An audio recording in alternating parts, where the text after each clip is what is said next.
കമലിൻ്റെ ഒരു പ്രത്യേകത നല്ല ശിഷ്യന്മാരുണ്ടെന്നുള്ളതാണ്. ഒരുപക്ഷെ ഒരു മനുഷ്യന് ഏറ്റവും പ്രധാനപ്പെട്ട ഒരു ഘടകം ഗുരുത്വവും അതുപോലെ തന്നെ നല്ല ശിഷ്യഗുണവുമാണ്. അതിൽ കമലിൻ്റെ ഗുരുത്വമുള്ളത് കൊണ്ടാണല്ലോ കമൽ ഈ ഒരു തലത്തിലേക്ക് എത്തിയത്. അതുപോലെ തന്നെ ശിഷ്യത്വം സ്വീകരിച്ച് നല്ല വഴി പോയ ഒരുപാട് ആൾക്കാർ. എനിക്ക് തോന്നുന്നൊരു മനുഷ്യൻ്റെ ആയുസ്സിൽ സംതൃപ്തിക്കിനി വേറെ ഒരു ഘടകം വേണ്ടി വരില്ല. ഞാൻ വേണം അതിലേക്കൊന്ന് പാളി നോക്കാൻ വേണമെങ്കിൽ. പാവം പാവം രാജകുമാരൻ എന്ന സിനിമ വർക്ക് ചെയ്തുകൊണ്ടിരിക്കുമ്പോൾ എനിക്ക് ദുബായിലേക്കുള്ള ഒരു വിസ ശരിയായിട്ട് എൻ്റെ അപ്പച്ചൻ സെറ്റിൽ വന്നു എന്നെ ആ വിസയിൽ ദുബായിലേക്ക് പറഞ്ഞു വിടാൻ വേണ്ടിയിട്ട്. അപ്പം അന്ന് ഞാൻ വരില്ല, ഞാൻ ദുബായിലേക്ക് പോവില്ല എന്ന് പറഞ്ഞ് വാശി പിടിച്ചു അപ്പച്ചനോട്. അപ്പച്ചൻ കമൽ സാറിനെ പോയി കണ്ടു, എന്നോട് പറയണം എന്ന് പറയാൻ, ദുബായിക്ക് പോകാൻ അവനെ ഉപദേശിക്കണം എന്ന് പറയാൻ. അപ്പം അന്ന് കമൽ സാറ് പറഞ്ഞു, മാഷ് വിഷമിക്കേണ്ട, അവനിവിടെ നിൽക്കട്ടെ, അവനിവിടെ സിനിമയിലൊരു ഭാവിയുണ്ട്, അവൻ നന്നാവും. അന്ന് എന്തുകൊണ്ടാണ് സാറ അങ്ങനെ പറഞ്ഞതെന്ന് എനിക്കിപ്പോഴും അറിയില്ല. എന്ത് വിശ്വാസമാണ് ഒരൊറ്റ സിനിമ മാത്രം അദ്ദേഹത്തോടൊപ്പം വർക്ക് ചെയ്ത ഞാൻ അദ്ദേഹത്തിൽ ഉണ്ടാക്കിയെന്നും എനിക്കറിയില്ല. ലാൽ ജോസ് ഒരു സംവിധായകനെ കണ്ടെത്തിയിരുന്നു അന്ന്. അതൊരു പ്രത്യേക ഒരു ഇതാണ്. എൻ്റെ ഒരു എന്താ പറയുക, ഒരു ഭാഗ്യമായിട്ടോ ഒരു പുണ്യമായിട്ടോ ഞാൻ കണക്കാക്കുന്നൊരു കാര്യമാണ്. ഒരു സിനിമ വർക്ക് ചെയ്തുകൊണ്ടിരിക്കുമ്പോൾ എത്ര സഹസംവിധായകരുണ്ടെങ്കിലും ഞാൻ അവരെ അറിയാതെ ഒരുപാട് വാച്ച് ചെയ്യും. അവരിൽ എന്തെങ്കിലും ഒരു പ്രത്യേകത ഉണ്ടെങ്കിൽ എന്തോ ഒരു ദൈവാധീനം കൊണ്ട് എനിക്കത് തിരിച്ചറിയാൻ കഴിയാറുണ്ട്. കാരണം ഇവന് എന്തെങ്കിലും സ്റ്റഫ് ഉണ്ടെന്നുള്ള ഒരു കാര്യം അത് എനിക്കറിയില്ല, എങ്ങനെയാണത് നടക്കുന്നതെന്ന് എനിക്കറിയില്ല. അത് പ്രാദേശിക വാർത്തകൾ എന്ന് പറയുന്ന സിനിമയിലാണ് ലാലു ആദ്യമായിട്ട് വർക്ക് ചെയ്യാൻ വേണ്ടി വന്നത്. ലാലുവിൻ്റെ ആദ്യത്തെ ഒരു 4-5 ദിവസത്തെ വർക്ക് കണ്ടപ്പോൾ തന്നെ എനിക്ക് മനസ്സിലായി ലാലു ഈ രംഗത്ത് തീർച്ചയായിട്ടും ലാലുവിന് നിൽക്കാൻ പറ്റും എന്നുള്ളൊരു തോന്നൽ എനിക്കുണ്ട്. അതുകൊണ്ട് തന്നെ ഒരു സിനിമ എന്ന് പറഞ്ഞാൽ ലാലുവിനെ വിളിച്ചത്. ഈ സിനിമ കഴിഞ്ഞ് അടുത്ത സിനിമയിൽ നീ ഉണ്ടാവും ഞാൻ ഉറപ്പ് പറയുന്നില്ല, കാരണം എൻ്റെ കൂടെ ഒരുപാട് അസിസ്റ്റൻസ് ഉണ്ട്. പക്ഷേ ഈ സിനിമ കഴിഞ്ഞപ്പോൾ തന്നെ ലാലുവിൻ്റെ അടുത്ത് പറഞ്ഞു, ലാലു അടുത്ത പടത്തിന് വന്നോളൂ എന്ന് പറഞ്ഞു. അപ്പോൾ ആ ഒരു വിശ്വാസം എനിക്ക് തോന്നി എന്നുള്ളതാണ്. കാരണം ലാലു അത്ര മിടുക്കനാണ്. ലാലുവിൻ്റെ ആ സിനിമയോടുള്ളൊരു പാഷൻ, ഡെഡിക്കേഷൻ, ഇതൊക്കെ നമ്മൾ പെട്ടെന്ന് തിരിച്ചറിയുന്നുണ്ട്. അങ്ങനെ തിരിച്ചറിയാൻ കഴിഞ്ഞു എന്നുള്ളതാണ് എൻ്റെ ഏറ്റവും വലിയൊരു ഭാഗ്യമായിട്ട്. ഒറ്റ വാക്ക് പറഞ്ഞാൽ മതിയായിരുന്നു, എന്നാൽ വിസ എടുത്ത് പോയിക്കോളൂ. ചിലപ്പോൾ പോകുമായിരുന്നു. കാരണം അപ്പച്ചൻ അങ്ങനെ വാശി പിടിച്ചിട്ടാണ്. ലാലു പറഞ്ഞത് ശരിയാണ്. എൻ്റെ അടുത്ത് ലാലുവിൻ്റെ അപ്പച്ചൻ അങ്ങനെ വാശി പിടിച്ചിട്ട് എൻ്റെ അടുത്ത് വന്നിട്ട് പറഞ്ഞതാണ് സത്യത്തിൽ. അങ്ങനെ ഒരുപാട് പേരുടെ കാര്യത്തിൽ ഉണ്ടായിട്ടുണ്ട്. ലാലുവിൻ്റെ പിൻഗാമികൾക്ക് കുറവൊന്നുമില്ല, അത് വേണമെങ്കിൽ ഒരാളെ കൂടെ കൊണ്ടുവരാൻ. എനിക്ക് സാറിനോട് ചോദിക്കാനുള്ളത് വളരെ ലളിതമായിട്ടുള്ളൊരു ചോദ്യമാണ്. ഏറ്റവും പ്രിയപ്പെട്ട ശിഷ്യൻ ആരാണ്? ഒരുപാട് പേര് ഈ പരിപാടിയിൽ ലളിതമായ ചോദ്യം ഇതാണ്, ഏറ്റവും കുഴക്കുന്ന ചോദ്യം.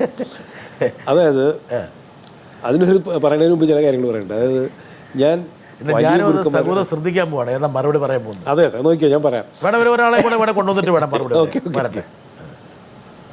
മലയാള സിനിമയിൽ ഒരുപാട് അസിസ്റ്റന്റ് ഡയറക്ടേഴ്സ് ഉള്ള, അല്ലെങ്കിൽ ഇത്രയും കാലത്തിനിടയിൽ ഒരുപാട് അസിസ്റ്റന്റ് ഡയറക്ടേഴ്സ് സാറിൻ്റെ കൂടെ വർക്ക് ചെയ്തിരുന്നവർ സംവിധായകരായി, ആക്ടേഴ്സായി. ഈ അസിസ്റ്റന്റ് ഡയറക്ടറായി സെലക്ട് ചെയ്യുന്നതിൽ വല്ല സാർ എന്താണ് നോക്കുന്നത് സാധാരണ ഒരാളെ അസിസ്റ്റന്റ് ഡയറക്ടറാക്കി സാറിൻ്റെ കൂടെ നിർത്തുന്നതിൽ?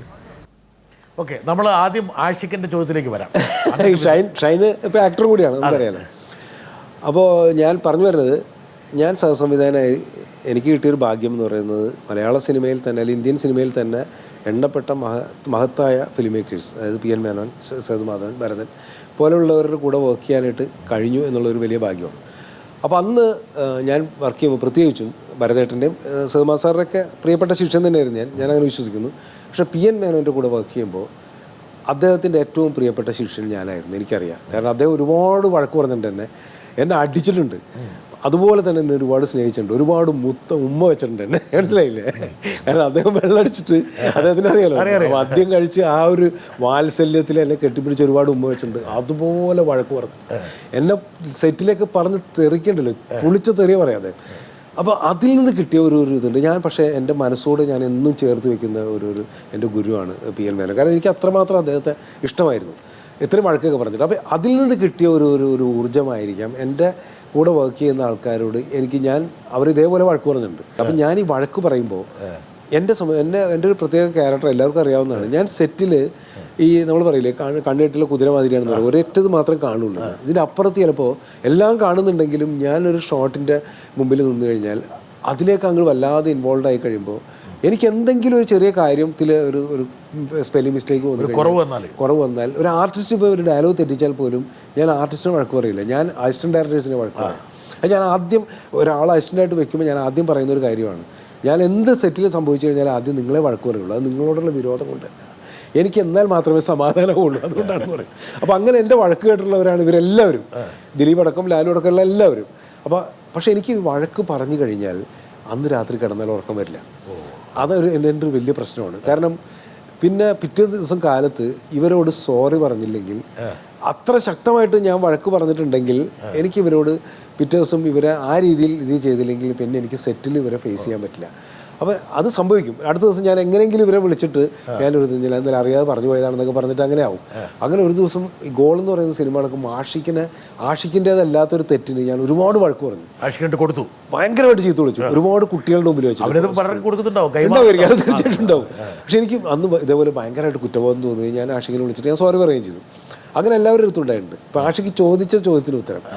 അങ്ങനെ ഞാൻ എൻ്റെ ഏറ്റവും പ്രിയപ്പെട്ട ശിക്ഷൻ എന്ന് പറയുകയാണെങ്കിൽ എൻ്റെ ഏറ്റവും കൂടുതൽ വഴക്ക് കേട്ടിട്ടുള്ള ശിക്ഷൻ എന്ന് പറയുന്നത് സൂര്യൻ കുരിശ്ശേരിയാണ്. കാരണം എൻ്റെ ആദ്യത്തെ സിനിമയിൽ മിഴുനീർപ്പുകൾ മുതൽ ഇപ്പോഴും എൻ്റെ കൂടെ വർക്ക് ചെയ്യുന്ന, ഇതുവരെയും എൻ്റെ കൂടെ അല്ലാതെ പോയിട്ടുള്ള ഇവരൊക്കെ എന്നെ ഒരു കാലഘട്ടത്തിൽ അവരുടെ സ്വതന്ത്ര സംവിധായകരാകാൻ വേണ്ടിയിട്ട് അവർ വിട്ടുപോയിട്ടുള്ളവരാണ്. പക്ഷേ ഇപ്പോഴും വിട്ടുപോകാത്ത ഒരാൾ സൂര്യൻ കുരിശ്ശേരിയാണ്. അപ്പോൾ സൂര്യനാണ് ഏറ്റവും കൂടുതൽ വഴക്ക് കേട്ടിട്ടുള്ളത് എന്നുള്ള കാലത്തോണ്ട് കൂടെയുള്ള സൂര്യനാണ്, അതാണ് സേഫായിട്ട് പറയാത്ത. അതുകൊണ്ട് മാത്രമല്ല സൂര്യനോട് ആ രീതിയിൽ എനിക്കൊരു എന്തോ ഒരു കടപ്പാടോ സ്നേഹമൊക്കെ ഉണ്ട്. അതുകൊണ്ട് ഇവരുടെ എല്ലാവരുടെയും അനുവാദത്തോടു കൂടി ഞാൻ സൂര്യൻ കുരിശ്ശേരിയുടെ പേര് പട്ടം കൊടുക്കുകയാണ്.